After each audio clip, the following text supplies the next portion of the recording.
Hey builders! In this video, I'll be quickly going through and explaining a few things that I feel are the most critical pain points for new builders. I hope to help to make this as simple and clear as possible. Let's get started. In this video, we're going to cover the differences between pivot and center, the differences between global and local, how to teleport around editor using object primitives, how to use V-snapping correctly, the differences between the two available scale gizmos in editor, and a few subtle nuances to be aware of when grouping and ungrouping objects.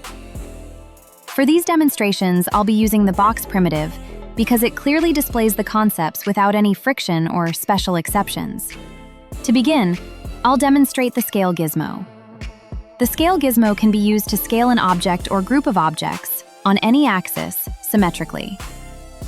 You can use the scale gizmo by selecting any of the three axes represented by these color-coded points on each object. Drag any axis in a suitable direction, and it will scale symmetrically from the center of the object on that axis. Pressing the left Shift key while in this scale mode allows you to scale an object or group of objects symmetrically on all axes simultaneously, while maintaining object proportions. This symmetry is exclusive to center and not pivot. Switching to pivot while using the scale gizmo will anchor the Z-axis to a pivot point instead of scaling from the center of the object. Here's an example of what that looks like for comparison.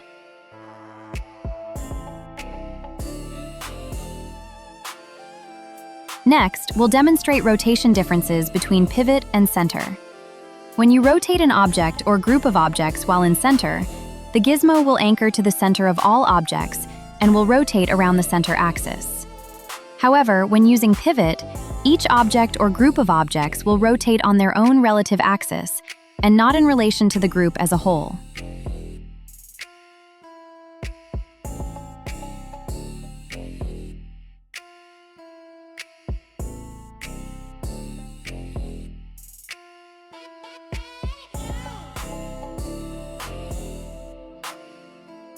Next, we'll demonstrate the volume scale gizmo. This gizmo exposes each face of an object with a color-coded handle that you can grab to manipulate objects on any axis. This can often allow more fine-grained control over scaling in some situations, and allows for a primitive version of sculpting or forming. This mode can be influenced by global and local selection.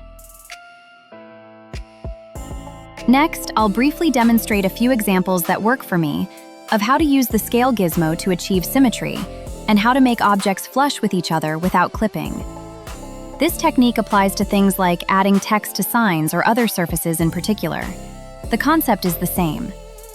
Here's a demonstration of how I use both symmetrical scaling with a snap step of 0.1 and freehand visual alignment of two surfaces to make them flush.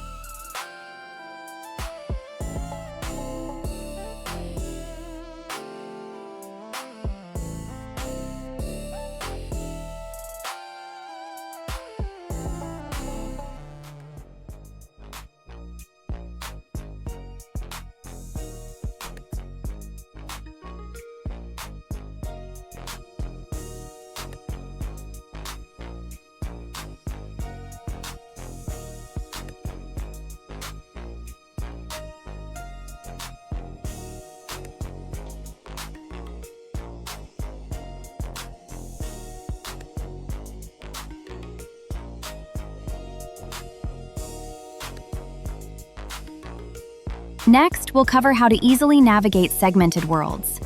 Some worlds are very large and often segmented into areas that are placed a great distance from each other, so that your game doesn't have to render everything all at once, which often improves performance. My segmented areas, for example, are often anywhere between 5,000 and 10,000 units away from my main area or world entrance.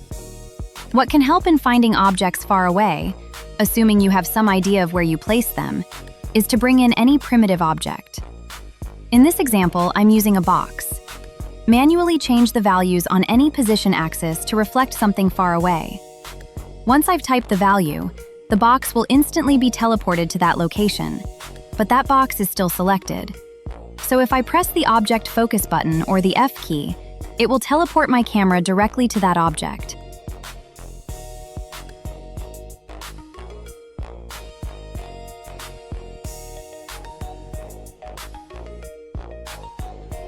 We've already demonstrated the differences in rotation between pivot and center. Now we'll cover the rotation differences between global and local. When using global, your X, Y, and Z axes are static and do not change. However, when using local with the rotation gizmo, the object's axis is relative to its orientation instead of the world orientation. Here's what that looks like.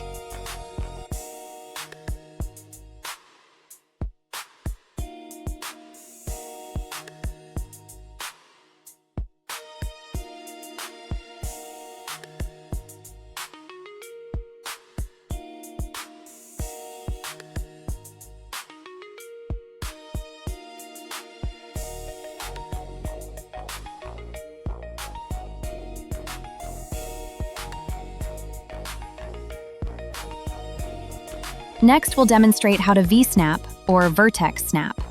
For this example, we're using a box object. With the movement tool, or translation gizmo selected, press and hold the V key and hover over any point where two vertices meet. You will see a small white square appear. Click and drag the square to any point where two vertices meet on any other object. You can quickly and easily align objects this way. Note that camera position and distance from the object will directly influence how much friction you experience when trying to V-snap. Be sure to get your camera in a good working position.